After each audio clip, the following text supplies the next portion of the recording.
Jerry Jeudy, here's the problem I got. Don't be one of these dudes. When you was running around with Joe Flacco and Joe Flacco threw you the ball against the Cincinnati Bengals and it went right through your hands, and on 4th down, could have put the game away, did Joe Flacco jump up and down and tell you something? I don't think he did. Jerry Jeudy and Shedeur Sanders had an animated and heated conversation when they were looking at the film earlier today, and there's a clear disagreement as Jeudy is yelling and Shedeur Sanders is just turning away. You have not balled out this year. You have dropped the rock for every single quarterback. Joe Flacco played so bad he got traded. Dillon Gabriel played bad, he got replaced. Shedeur Sanders is now the quarterback. And after all 3 of these things, and you just had one of the nastiest turnovers, last week? What? Come on, man. You out of pocket. Come on, bro. Sunday's game against the 49ers became a flashpoint when cameras caught a heated exchange between Jeudy and Sanders on the sideline. The optics were terrible. A veteran receiver visibly frustrated, getting in the face of a rookie quarterback who's trying to navigate one of the league's most dysfunctional situations. Social media exploded.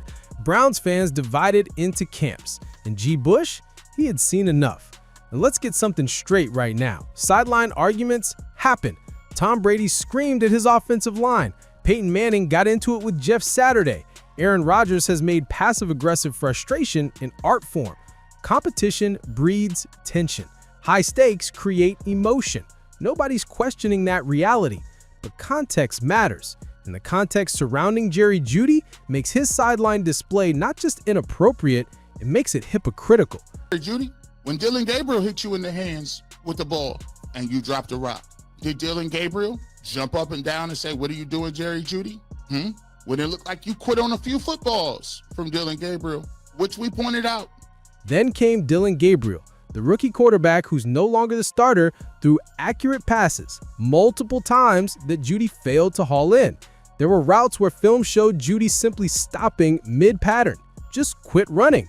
You want to talk about chemistry and trust? How about running your routes with urgency? Fast forward to last week against the Raiders. Jeudy caught a pass from Sanders for 40 yards. Great. Should have been a momentum-shifting play. Instead, he got stripped, fumbled, killed the drive, dead. That's not on the quarterback's timing. That's not a schematic failure. That's fundamental football. And Jeudy failed at it. 3 quarterbacks, 3 different styles, 3 different levels of experience. Joe Flacco, the veteran. Dillon Gabriel, the displaced starter. Shedeur Sanders, the rookie.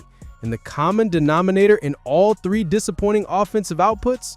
Jerry Jeudy. And Shedeur Sanders hit you with the football for 40 yards. And instead of you getting upfield doing what you need to do, you got stripped. That eliminated a drive. After that play, did Shedeur Sanders go on the sidelines and jump up and down and talk about why you didn't catch the ball? Or did we? When you sign a contract that pays you like a #1 receiver, you're expected to perform like one. You're expected to elevate those around you, especially young quarterbacks, finding their footing in the NFL. Instead, Jeudy has been a weight, a liability. Someone who's supposed to make the quarterback's job easier has made it exponentially harder. Jeudy had a disastrous press conference earlier in the season. One-word answers, visible frustration, short with reporters. Feel better? What did you pick up on watching that last drive? Just having multiple reps. G. Bush gave him grace then, suggesting maybe Jeudy was dealing with something personal, having a bad day. The benefit of the doubt was extended. And what happened? More drops, more fumbles, more frustration directed everywhere except inward. That's the core issue here, accountability. Leadership isn't just about fiery speeches and sideline intensity. Real leadership requires self-awareness. It demands that before you point fingers at others, you look in the mirror. Jeudy hasn't done that publicly. He hasn't stood before cameras and said, "That fumble last week, that's on me. I need to secure the football. My teammates deserved better." He hasn't addressed the drops that have plagued 3 different quarterbacks. He hasn't owned his role in this offensive disaster. Instead, he's getting in a rookie's face on national television. The contrast is glaring.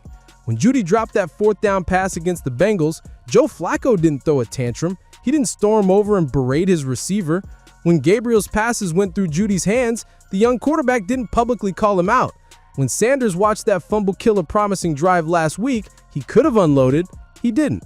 In fact, Sanders reportedly approached Jeudy and said, "Don't worry about it, we'll get it back." That's what quarterbacks do. They shoulder blame. They protect their receivers publicly and address issues privately. It's quarterback 101. But Jeudy, he chose the opposite path.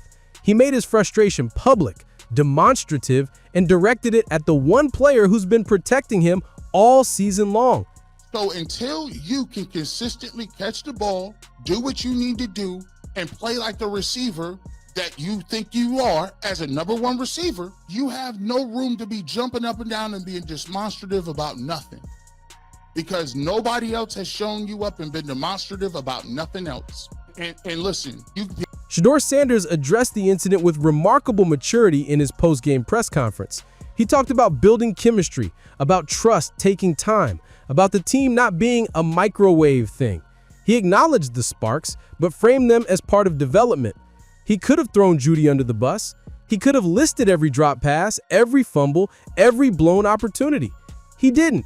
He took the high road. Quote, "This team is not going to be a microwave thing. We're going to have sparks here and there, but it's going to take time to be able to develop that chemistry with everybody, to be on the same page with Jerry. Of course you want to be able to get him the ball, but you got to understand it takes time. I'm more of a trust person, and that's just what it boils down." Meanwhile, social media lit up with Browns fans defending Jeudy, attacking Sanders, and creating narratives that don't align with reality. Some argued that established veterans should hold rookies accountable.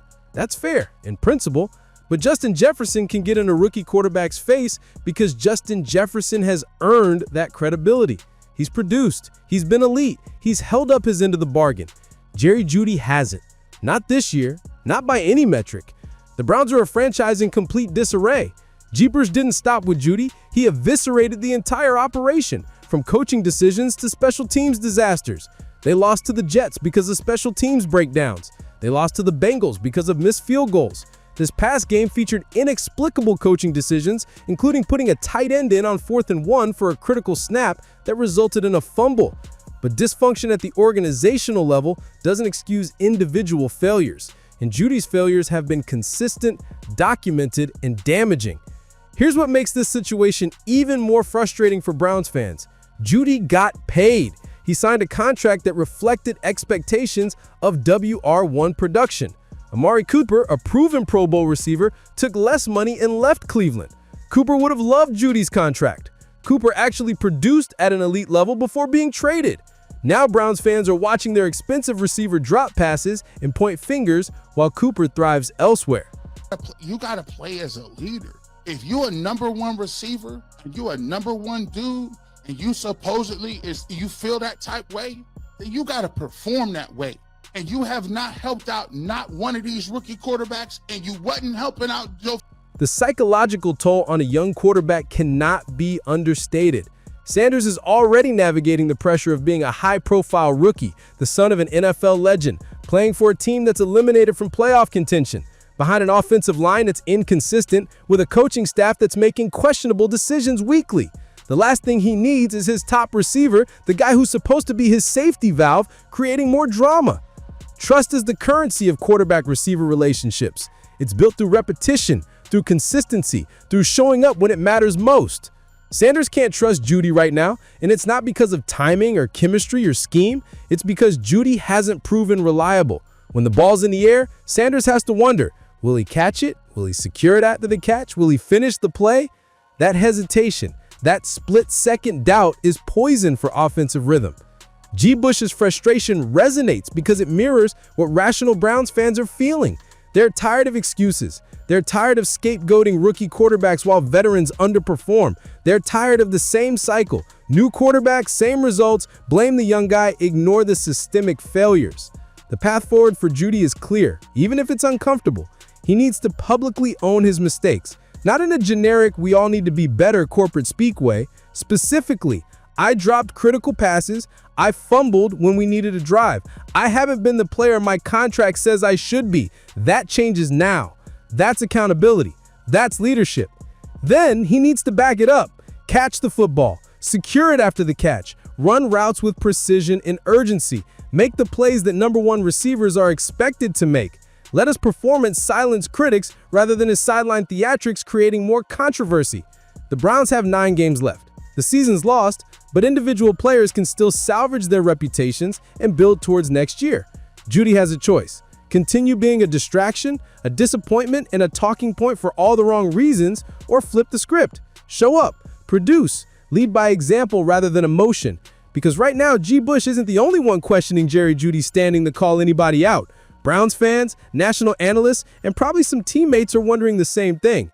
When you've dropped passes from 3 different quarterbacks, when you've created turnovers in critical moments, when you've been part of the problem rather than the solution, maybe, just maybe, you earn the right to criticize others by first proving you can handle your own responsibilities. The tape doesn't lie, the stats don't lie, and G. Bush definitely isn't lying. Jerry Jeudy needs to look in the mirror before he looks at Shedeur Sanders sideways again, because accountability isn't just a coaching buzzword, it's the foundation of winning football. And until Jeudy embraces it, he's going to keep being part of Cleveland's losing formula, no matter who's throwing him the ball.